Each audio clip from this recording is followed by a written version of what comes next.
welcome back to another podcast episode here. So today, myself, Richu Brar, I am joined by the lovely Daniela Del Carpio. So Daniela is a female fat loss coach. She's also an online coach. She's based over in New Zealand, but actually today she's joining us live from Peru.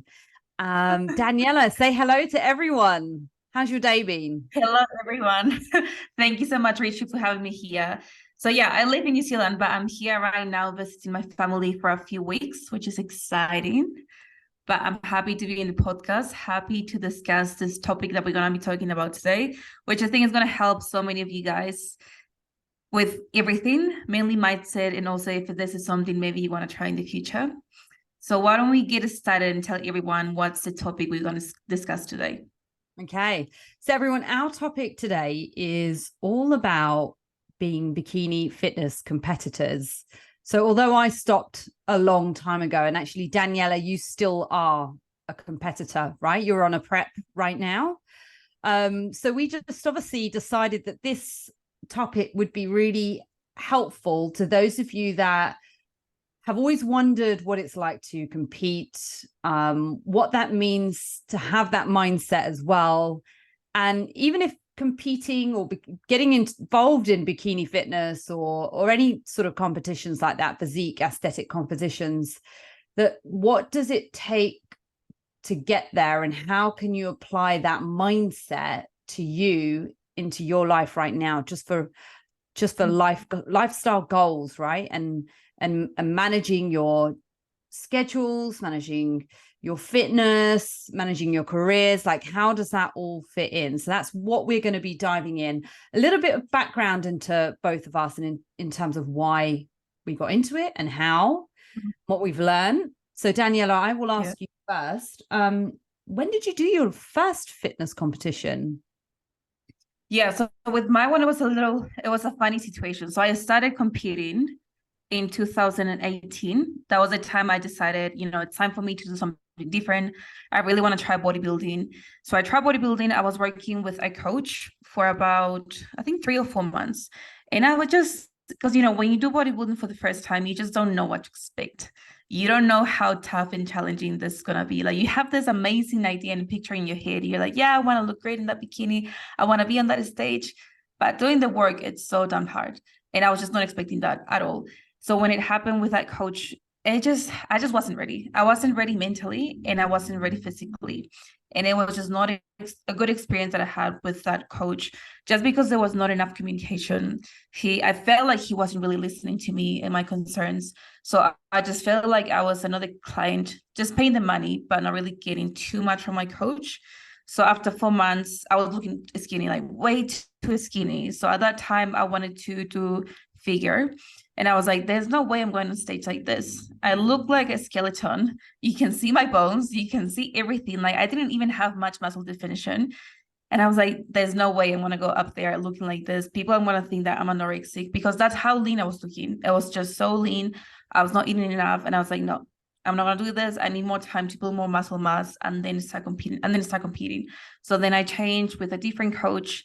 And that experience was much, much better. I feel like having a good coach makes a huge difference. And then we took the time to grow some muscle mass. And once we were more ready, that's when I did my first comp the next year in 2019. Yeah, and then the ones I did 2 more after that, and that's exactly when COVID happened. So it was a little bit crazy because I was doing my prep on lockdown. So as you can imagine, we didn't have access to a gym. Everything was so restricted. And when you're at home, like, you feel like eating, especially lockdown, like, you guys know, everyone in this world, for lockdown, we were just stuck at home watching TV, just doing so many things. And my mind was going crazy because I wanted to eat everything. I was so hungry. I was craving so many things, but I had a show. And the thing with with lockdown, obviously I didn't know if the show was going to happen or not, because it was in the middle of lockdown and we just didn't know what was going to happen. We didn't know how long we were going to go on that lockdown. Even the guy that was organizing the event, he was like, yeah, I don't know if it's going to go ahead, but you guys should still get ready for the show. So I was like, fuck, should I do this? Should I not? But I was like, I already told myself I'm going to do it. Even if the show doesn't happen, I still want to see what my body looks like. I still will not challenge myself. So then, yeah, that happened. I did one comp, and then 2 weeks later, I did another one. So that was all in 1 year during lockdown. So it was a very, very crazy experience. And I was also at uni. So at that time, yeah, I was at uni as well. So I was studying. So I was studying online, obviously, but I was still studying. So it was really challenging. It was really, really, really tough, really tough. But I feel like that just made the experience, that whole experience just made me stronger. Yeah, that just made me stronger. And I mean, when you're on a stage, it's a beautiful experience. It's a beautiful experience to be out there, all done with your makeup, with your bikini. You look amazing. I love it. It's something that You're I gonna truly, make me truly want to enjoy. go back, Daniela. You can always go back, Oh, of course. Yeah, But no, of course. So let me get this right. You did your first show in 2018. Or you I was going to. Yeah, I was going to, but I didn't. You're about to do it in 2018. Then you did it in 2019. Then you wanted to come back bigger and better in 2020. Exactly. And in New Zealand, these competitions happened, right? So during the lockdown, they allowed the shows to carry on. And were you wearing were you being tested before? Did you have to wear masks? Like, how was your training at home? Yeah, I mean, I might be getting the times wrong because I don't remember exactly when it happened, but I do remember that for the time that the show was going to happen, because there was a period that after a few months of lockdown, they were like opening things again. And then I'm pretty sure that's exactly when it happened, but I might be wrong. But when I did we didn't have to wear a mask or anything, so that was fine. Yeah. I might be getting time, but something, I don't know what happened. Don't ask me. That was a long time ago. But by that time, it was fine. Crazy. Time ago, yeah. But for my exercises, I was just going for runs. That was my cardio. And I was just doing at home body weight exercises. Because I didn't have any weights. I didn't have anything. I didn't have access to a gym. Okay, so you'd built your physique out before the lockdown had happened, right? You'd already competed and you were of like building. And then from there, you were pretty much in prep zone, like 12 weeks, 16 weeks out, or you're not sure really because you weren't, I don't know the time. I mean, you were like literally on the anticipating or on the brink of, are we going to be competing like soon? When's it happening? So obviously having to adjust things like calories and macros constantly as well, depending on where you were. Wow, what an experience. And I can't imagine having to get ready for a show during the lockdown as well. Like for me, it was very different. So I did my first show back in 2017. And for me, the experience, I guess I was on my own mission. During that time, or the years preceding, I graduated from uni. And in my final year of uni, I put on lots of weight. So I started my own fat loss journey. And you could say that alongside of that, I guess it was becoming more common, more popularized to do bikini competitions. And oh my God, you know what? Just thinking about you doing figure, like, do you do figure right now? No, so that was only for my first comp. And then for the second one and the third one, I was like, I think my body, it's better for wellness. Because they had only just introduced wellness, the wellness category into New Zealand. So right now, just doing wellness. For my body type, I feel like that one works better than the other one. You look amazing, honestly. I actually saw your videos on Instagram earlier and it gave you a little flame emoji. But is amazing for wellness. Me, I was bikini because I'm petite framed actually. So that worked well for me. And on my sort of my own weight loss, fat loss journey, if you like, after staying up stressful long hours, completing my dissertation, getting uni done, working, etc. I needed a change and I needed to get back to feeling good about myself and being fit again. So within that journey, I got to a stage where I felt like I just wanted I just wanted to taste. I wanted to know what it was like.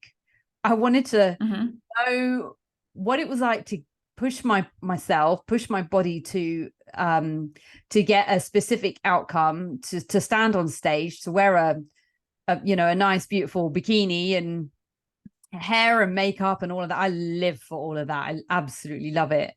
So yeah, that you could say that kind of spurred it. And if I go a little bit deeper as well. So Daniela, I think we had a quick chat before we started this podcast, but I am a vegan. And have I told you that before? I've been vegan well over 10 years. So during that period, 2017, everyone just had this sort of connotation that being vegan was weak. You can't grow muscle. You're basically just weak. And I just almost wanted to use that as my motivation to go, no, I can be vegan and I can stand on stage and I can compete. And my first bikini was actually green as well. And it was like my thing of being like, green, vegan, veggie life, bikini. But yeah, it was good. But you know what?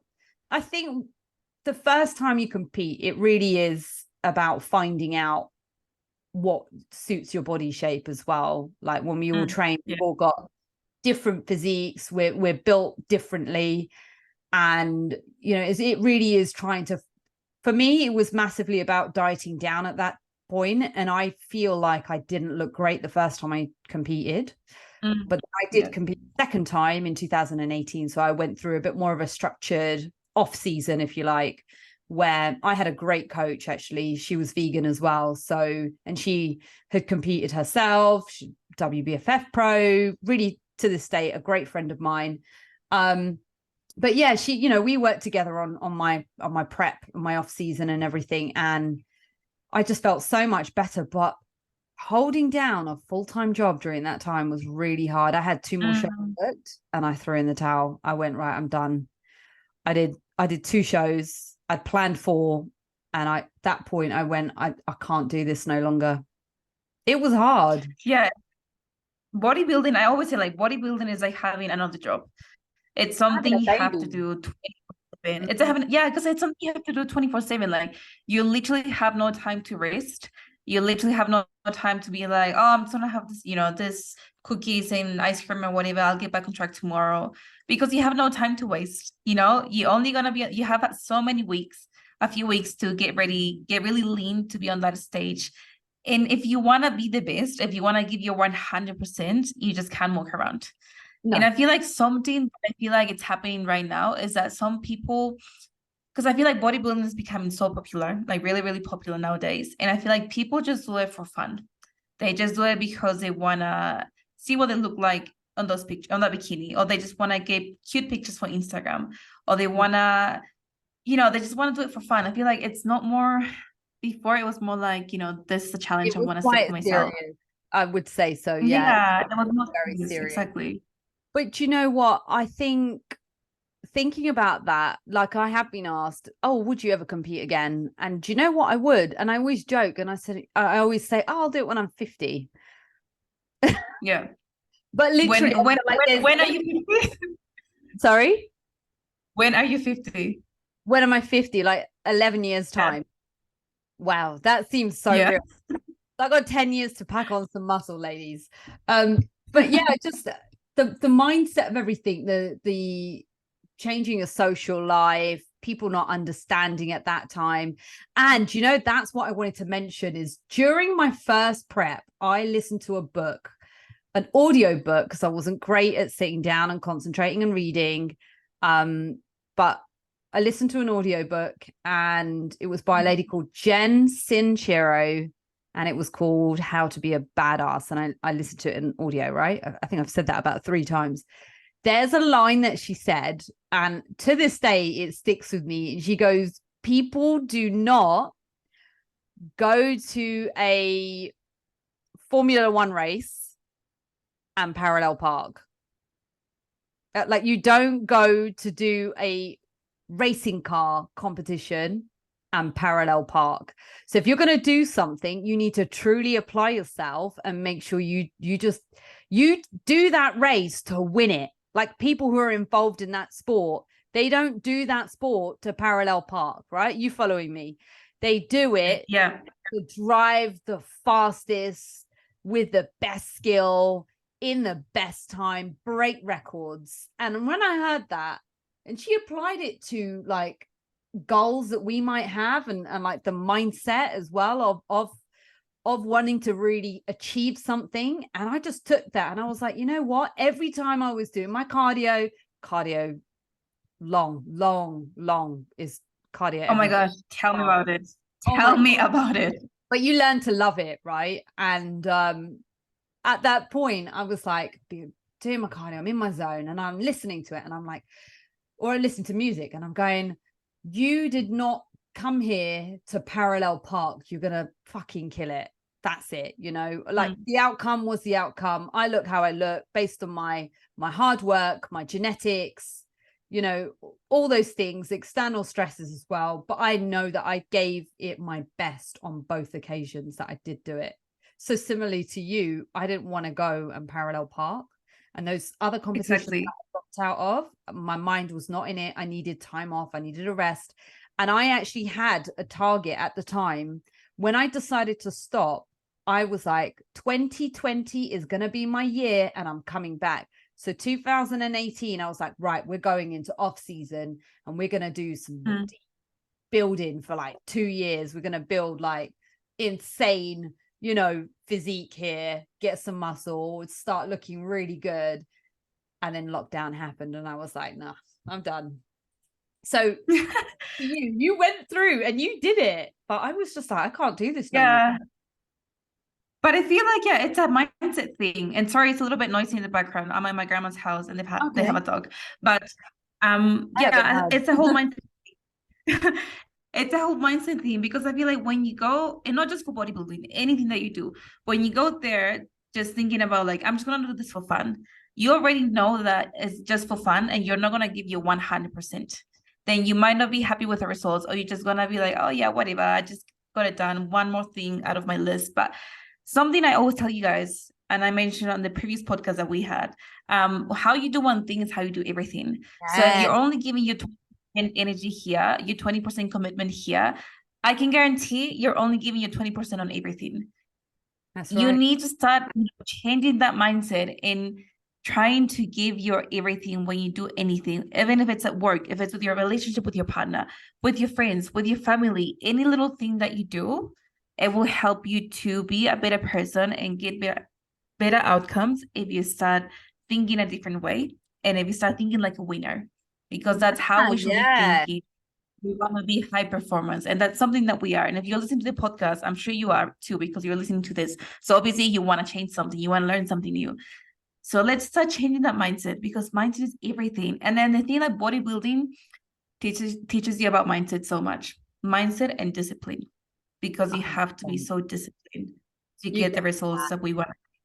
Tunnel vision is what I call it. You know what you want to do. You block out all the distractions and you just go for gold. You just do it, you know. And like you say, just to reiterate, when you are going to apply for a job that you absolutely is like your dream job and you really, really want it, the same thing happens here when it comes to, you know, the fitness as well. Like if you really, really want that body that you know, you're putting the work in, but you're not really trying and you're hoping, you're relying on hope. Do you do that when you apply for a job? Do you kind of go, I just hope I get it? No, you give it your all, right? So it's like really making sure that with your goals that you are aligned to them and you are truly passionate about it as well. Don't come to the motor car racing competition and parallel park. I love it. You're gonna be doing the race. I like that. I'm gonna start using that one. And that's something I always tell my clients. Like whenever someone joins my program, I always tell them from day one, look, I'm gonna give you my 100% as your coach. I expect exactly the same from you, because we are working on this goal together. I'm giving you the tools and you're gonna be doing the work. So you better be giving your 100%. That's why I'm here to help you. And I feel like that's the expectation we have to set as coaches. Otherwise, people just get too like, what's the word? They just get too comfortable. Yeah. and they just don't do much, and they simply don't achieve goals. They tick boxes. Yeah, exactly. They go through the motions. They give they it go through the motions. Yeah, half-assed effort. I'm doing it. I'm doing boxes, but it's like you're not really putting any effort in. You know, it's like when we think about growth, you've got to get uncomfortable to grow. You have to do the thing that makes you feel, you know, makes you feel uncomfortable, really makes you feel like you're pushing the boat out. Because Daniela, before you and I have obviously, we've stacked a few podcast episodes now, but before we did it, but how did you feel about doing one?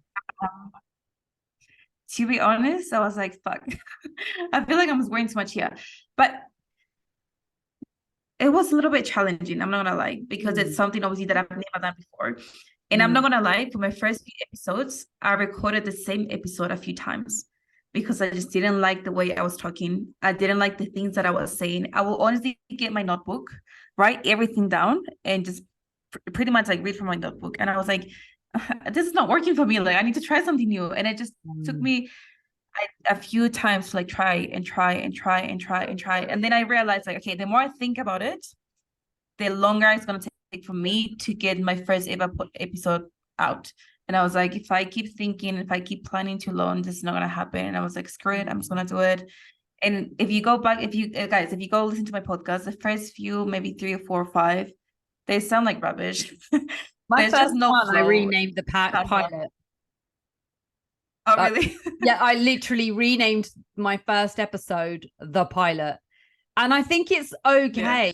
But again, like what we're doing right now together, this is the second episode we've done together now. I think this is amazing in the space of like a week and a half or something. And it's natural. It feels fluid. It's working. We've thought about a topic. We're not sitting there and being so analytical about every little thing. But again, we've shown up and we care about this because we've got a message to give our audience, to give you listening as well. We want to bring you into our world and tell you how it is, and just get real with you as well. Like nothing is like practiced, nothing is rehearsed here. We just give it heart, you know, and it's the same thing that you guys need to do with your goals. Just give it heart. Make it mean something. Do it because you want to. And it's also repetition. Doing the same thing over and over again. And it's just like the whole thing about consistency. Because if we were not consistent with our podcasts, we will simply feel very nervous maybe to get it done. There wouldn't be a flow. We will be thinking too much. But because we already have so many episodes out there, we have been doing this for, I wouldn't say a long time, but you know, a good amount of time. It just gets easier. The more you do it, the more you do anything, it gets easier and easier and easier. And it's the same when you guys follow a meal plan. When you start with a meal plan, it's always scary. It's always very, very challenging. It's always tough. But the more you do it, the easier it's going to be for you to build those habits. The easiest for you to make that part of your lifestyle. The easiest for you to get those results. And even though it will get challenging every now and then, it's going to be easier for you to overcome those setbacks, overcome those challenges, get better results, feel happier, feel more confident with yourself and your body. And it's all because of repetition and consistency. And it's one of those things that it's so simple. It sounds so simple, but it's not easy. And not everyone wants to do it because not everyone wants to put in the work. Not everyone wants to give the 100%. So tell me, I feel like talking about the 100%, what would you say like it's the main thing that you learned from bodybuilding? Like what was the main message, takeaway, or lesson that you learned from doing this? Oh, wow. Okay. The main thing is that all the external noise doesn't matter. When it comes to achieving my goal, when it comes to like getting on stage and winning, you know what else was visualizing myself where I wanted to be. I was visualizing myself on stage before I even got there, before I even knew what my bikini looked like, before I'd even picked out the colors. I was like, that's what I'm going to look like. And I'm going to keep thinking about that. And it's the same thing that I put towards my businesses as well. It's really funny because I probably don't journal enough now, but I used to do it a lot. And actually, journaling was one of the things that I did as a mindset tool during my first prep, just to journal about how I was feeling, what I want to achieve. You could say almost like a manifestation. And it's so funny because I come across stuff and I go, oh my God, I'm doing that now. What I like wrote about that how many years ago? So obviously we're both in the online space. We both help empower women as well, but I have a second business. Okay. So hence the girl boss, right? I also run an in-person Pilates and sports massage business. And that when I graduated from uni, I wanted a sports massage business, and that sat in the back of my mind for ages.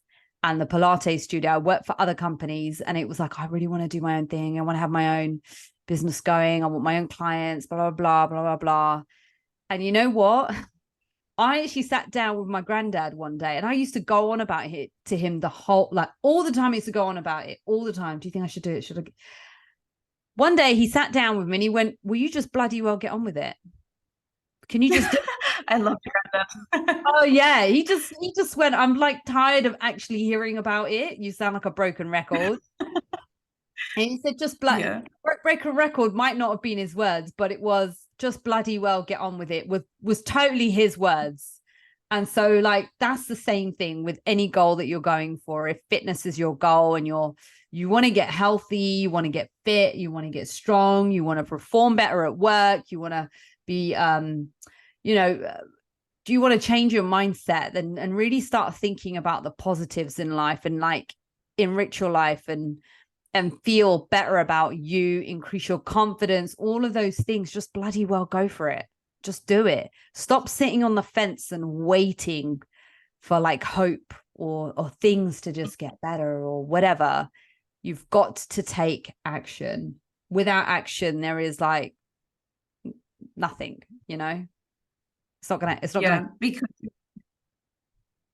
I love this, because like sometimes we wait for the perfect moment or we wait too long, but like you said, like you just get it done no matter what. Like the way I think about things now, it's like we only have one life.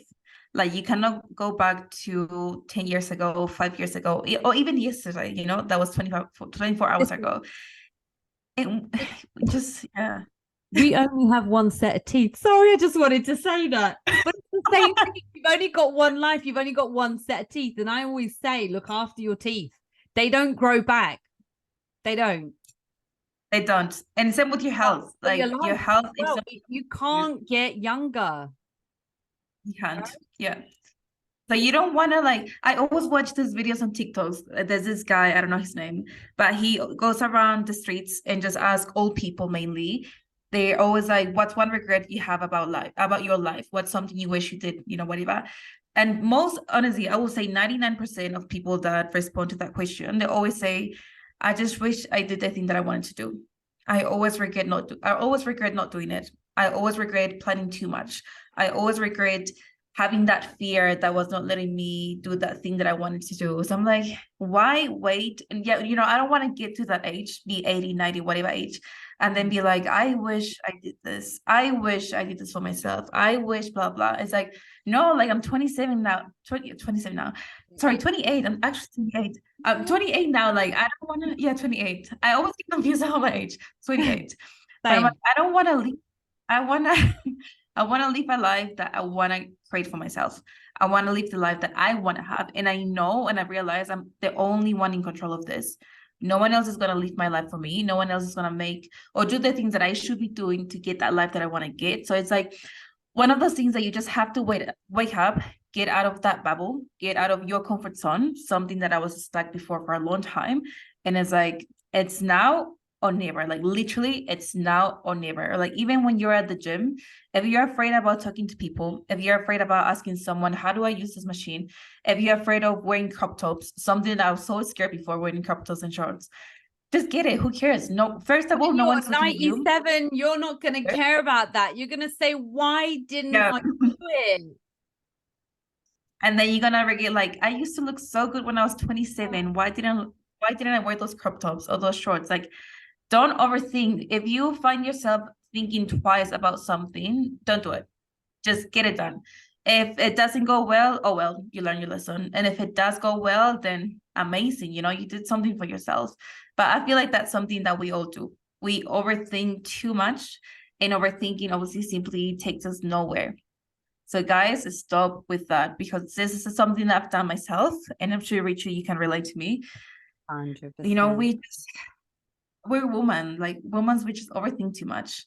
I feel like that's the main difference between men and women. I feel like men are the major thing I felt like when I speak to you, when I speak to anyone, and I go, if only I didn't listen. Like, does that make sense? Because for a long time, when I wanted to do something, there was always someone in my ear saying, no, you can't do that. Yeah. I actually had a friend of mine that said, no, when I decided that I wanted to go and compete, they literally said, you can't do that. You're too old. What? Come on. Like, really? I'm like, no, do you know what? And actually I started to use that almost, I think maybe it took time for me, Daniela, but I started to use the no's and the you can'ts as fuel to say, yeah, you know what? Watch me. I'm going to do it. Just watch me. but when Sorry, are you still friends with that girl? Are you still friends with that girl that told you can't do it? No, not really. No, they're just fluttering around somewhere, like not really sure. But yeah. I feel like when you do something for yourself, like competing or running your own business, just something to make your life better, I feel the people around you, it can be your friends, it can be family, it can be anyone that you love. When they're afraid of seeing you succeed, when they're afraid of seeing that you do something for yourself, some people don't like that. Yeah, some people don't like that. And they're going to do everything to make you maybe fail, or maybe they're going to stop talking to you. Maybe they're going to push you away from their lives.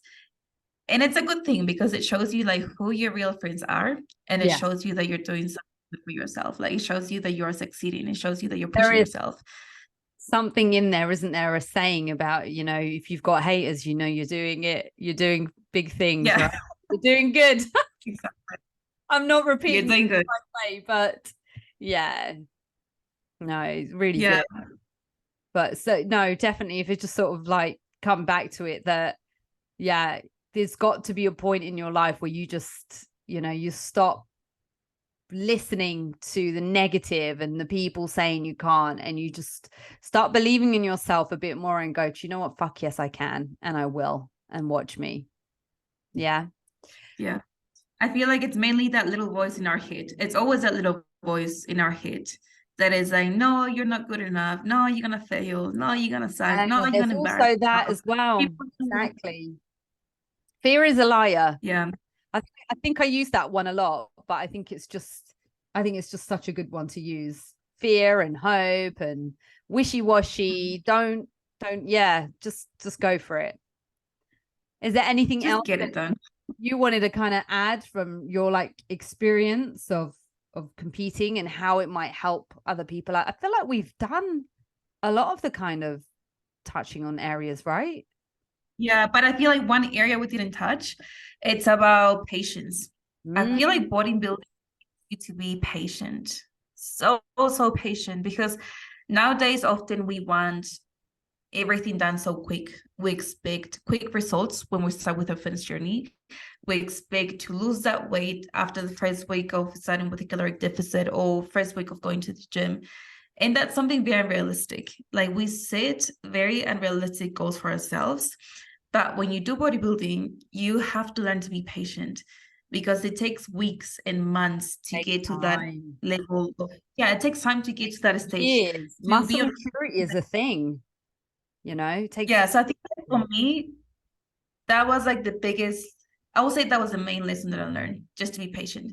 And I'm so grateful for that, because that's something that I can use right now for my business. I know that my business is not going to grow just in 1 month or 2 months. I know it's going to take time, and I'm okay with that, because I want to be patient. I want to take my time. I want to do things the right way. If I fail, I try again. And it's a beautiful thing to have, because patience, I feel like patience is something that you have to learn. It's not given. Not everyone's patient. Mm. And if you're lucky enough to learn that, you're gonna be successful, because you know that it takes time to get those changes, that nothing happens overnight, and that you just have to get the work done every single day. So patience and consistency as well. I think those two were the main takeaways from bodybuilding, from my experience with bodybuilding, and the two things that I apply to my day, literally every single day. Every single day of my life, 24/7, 365 days a year. There's no rest days. There's no taking a breaks. Obviously, if I'm sick, I have to take a break. But you know what I mean? Like, you just have to get the work done every single day. You don't think twice. You get it done. For me, I would say like the self-discipline and also the time management as well. Yeah. Actually, both times I competed, I worked full-time for other jobs. And I also did like additional hours here and there where I could. So it was like working nonstop because, hey, competing is expensive as well. You know, it's Very. bikinis cost money, your coach costs money, your competition fees, your federation fees, your makeup, your hair, your shoes, your travel, your hotel, your diet. They're absolutely everything. But I think with that, with the time management and also even the management of funds, I realized that by knowing what I'm going to eat, by preparing my meals from home, not only was I fueling myself really well, I was also learning a really good way of prepping food, where in a world where we live, where if you haven't got things ready, you just kind of order from delivery, you get something sent home, or you pick up a convenience food. And I feel like when with prep, with doing like meal prep, during that, you make one meal and you make it last for a couple of days.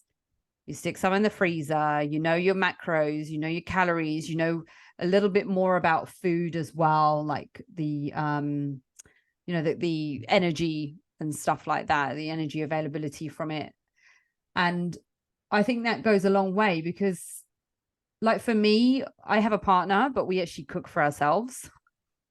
We go out to eat together, but we cook our own individual meals just because we like different foods. We have different goals. I'm a vegan, he is not. So we have to make it work somehow. We just handle that, like diet wise, that's individual to us, depending on our goals and stuff as well. So yeah, I just think the meal prepping thing was great, because convenience is just such an easy thing to do, and you waste money. Everyone's talking about that, but like the McDonald's drive through and the cheeky delivery that you had the other day, all of those things add up. And so like, yeah, meal prepping is such a money saver. Not only is it going to fuel you nicely, but yeah, that's like one of the things. And time management as well, fitting it all around, getting it all. I think, yeah.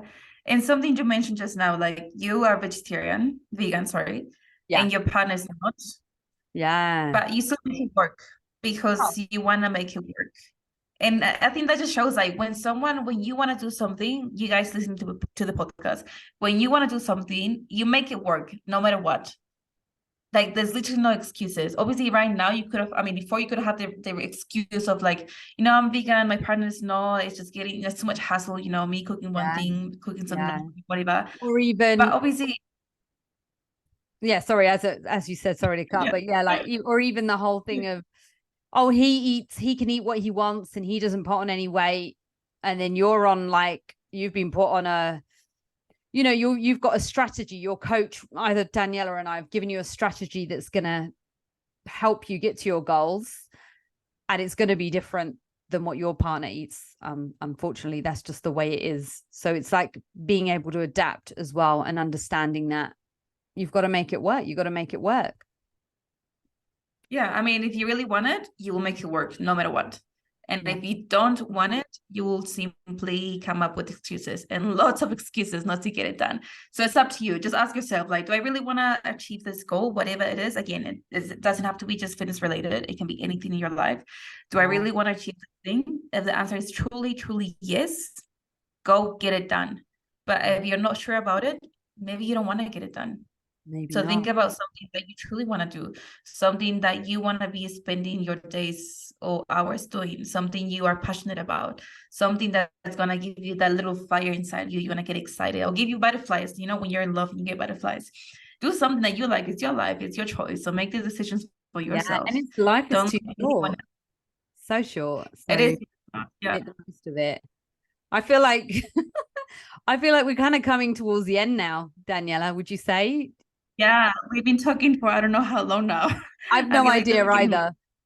We did try and set a time limit on this, but we just get on really well. I think we've got so much to offer and add to this topic. There's like, you know, there'll be more topics to come, I'm sure.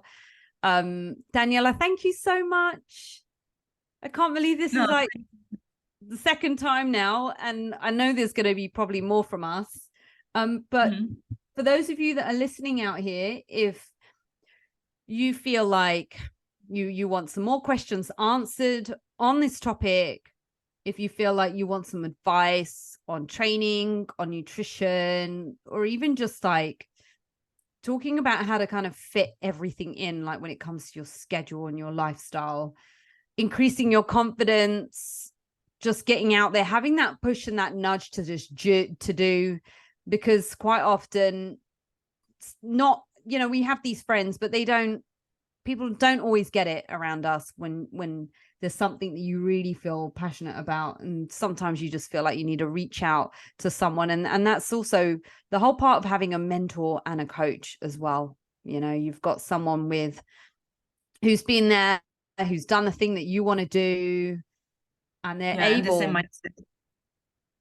mic? And like when you have a coach, like exactly. There you go. And the mindset. So thank you so much for listening. And if you'd like to message either myself or Daniela, you can find Daniela on Instagram at Daniela Del Carpio. So with Daniela, we spell that DANIEAA DELCARPIO. I'm not great at saying these letters out really fast. And my Instagram handle is at Richu Brar, which is RICHUBRAR. And we look forward to speaking to you or hearing from you. Thank you so much for joining in. Bye.